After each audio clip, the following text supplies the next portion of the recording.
Good afternoon. Welcome to Careers with Kavita.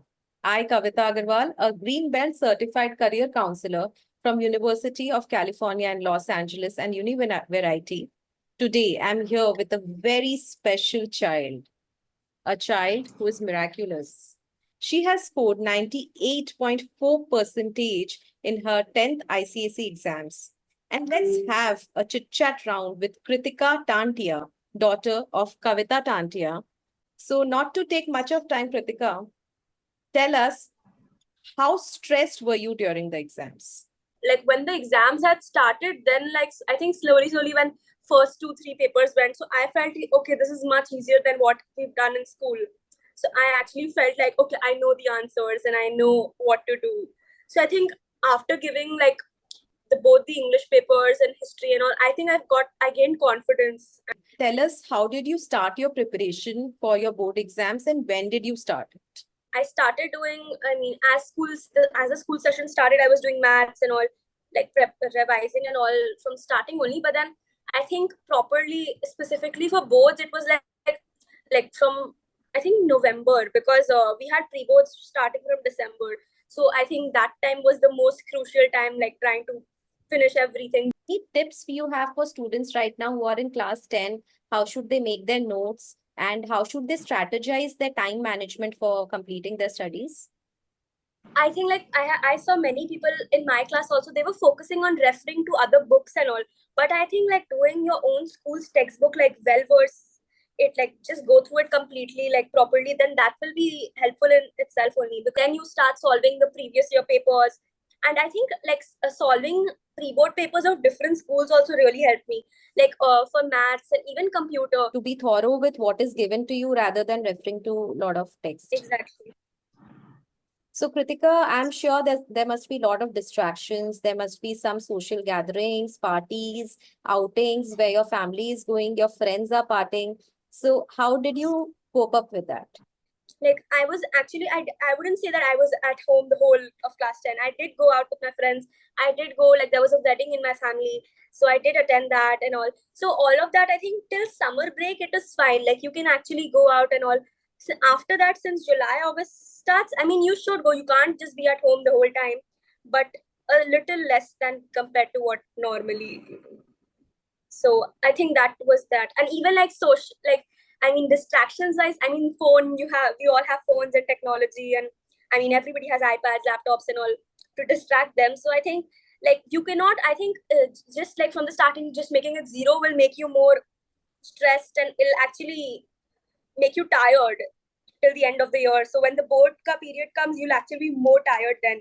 So gradually, like in the starting of the year, be or like you should use your phones, like, but then like as the time goes, then dheere dheere thoda kam kar do. So then that will be beneficial. Okay.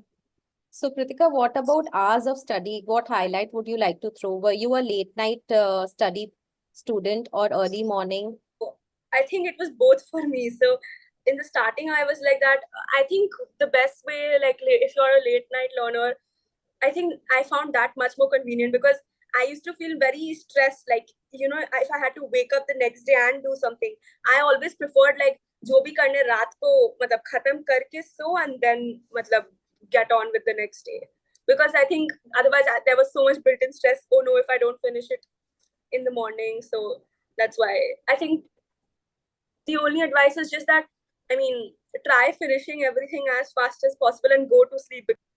So, what about exam anxiety that students of today are facing? I'm sure some of your friends might have. And if you have I think experienced, the exam anxiety, it gradually kind of gets lesser.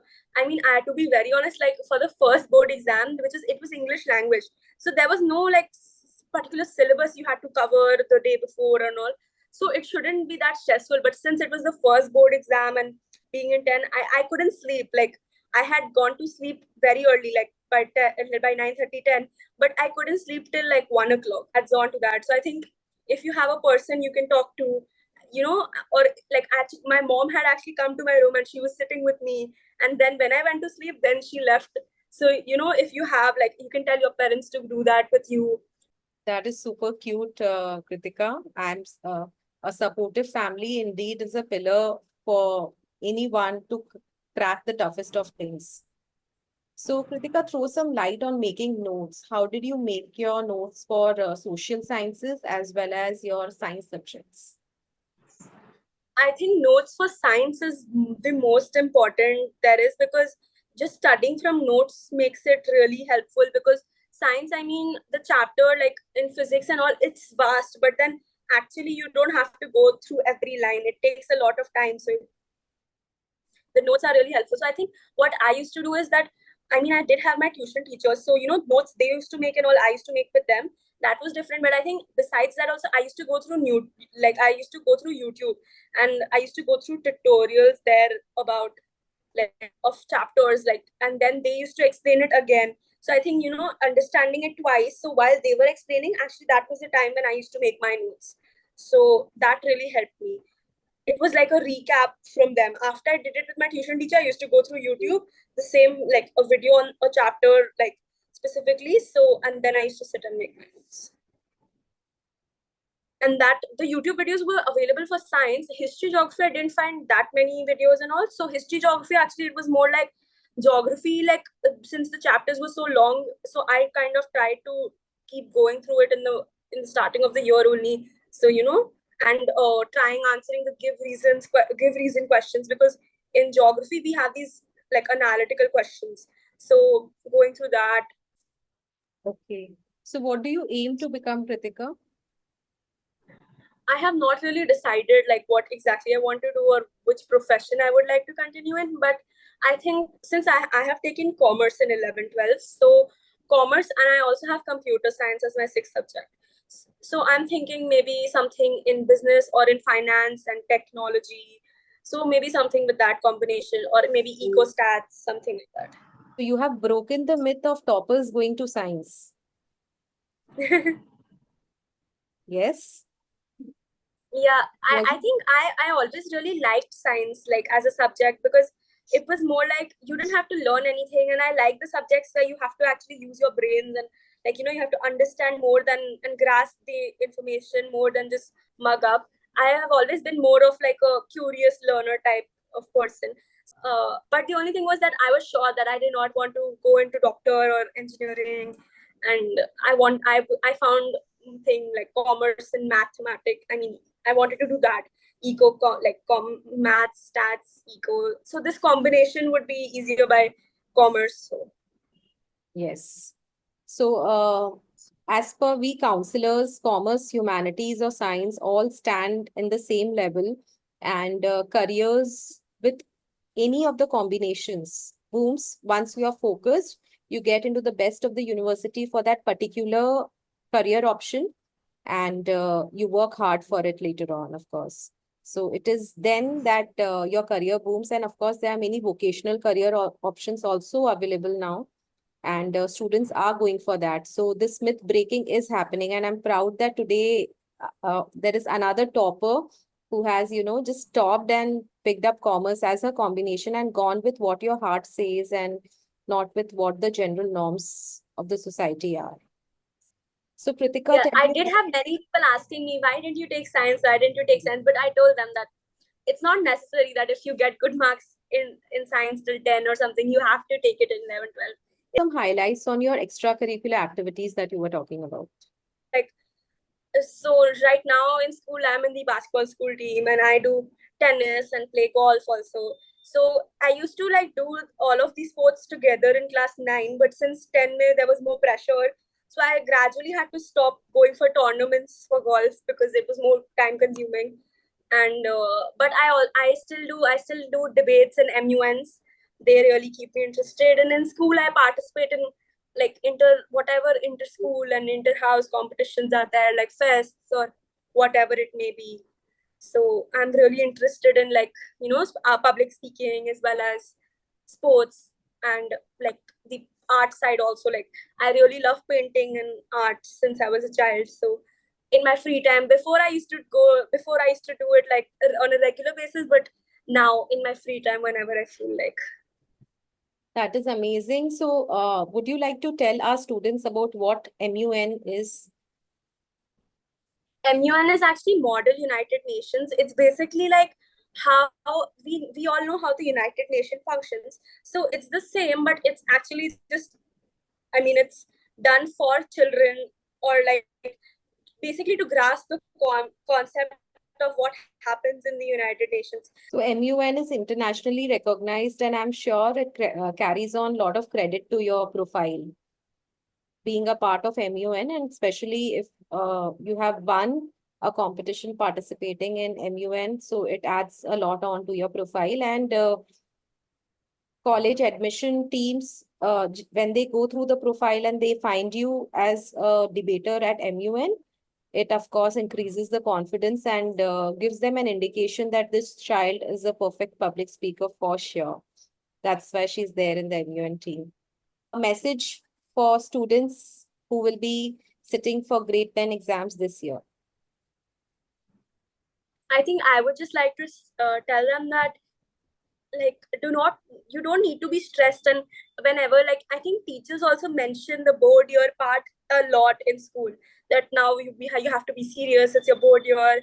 Then parents, and I mean, if relatives, they don't know, like, the ones who are very far, they don't know you're in 10. So but when they come to know that you're in class 10, they'll put the board year pressure on you too, like just by conversing about it, but not intentionally. So I think that don't give into the stress, because if you do, I think, like, stress actually makes your exams go worse, because you have a built-in that, oh, I have to get 100 on this paper. So you get more like eager, and I think you tend to make more mistakes when you're stressed. So if you just keep a calm mind, and I mean, it's very normal, like everybody gets anxious, everybody has stress. So it's not just you, there are like all over India, everybody's giving board exams. So everybody's in the same situation, no matter how well prepared or how prepared they are. It's like everybody's in the same boat. So you are, it's not like you're the only one going through that.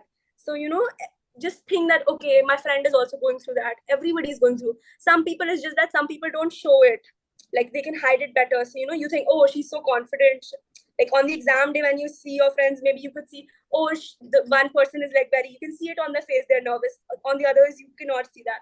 But internally, everybody's nervous. It's just that few don't show it that well. So it's fine, everybody gets nervous. Just think of what you have to do, and when you wake up in the morning, like just revise. And you do not need to like think, oh my god, what will be in the paper. You just revise you have done your part. Now what will come in the paper is, you'll get to know it when you sit for the exam. So you don't need to think what will come in the paper, just be prepared with your syllabus. So all the best for that. Thank you, Kritika. So we have two very big takeaways from you. One, to keep calm and not to be stressed during your exams.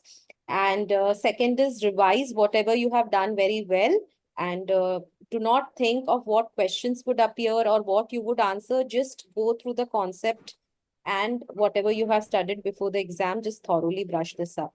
So Kritika, And prioritizing also helps a lot, like that, okay, this topic is of great volume, so prioritizing to that topic really helps. so that is selecting what you want to study, the exam pattern questions Like they in have. the morning, yeah, exactly. So in the morning, that I can't finish all my 20 chapters or 25 chapters just in a span of an hour. So that, oh, I'm not that confident with that part, so go through that again, or prioritize. Oh, I know this part, like some question or the other will definitely come from this. There are few things that we know that, okay, isme se to pakka aayega, ye chapter mein se to pakka aayega. So go through that well, so you are more confident when the part comes and when the options come, so you can choose better.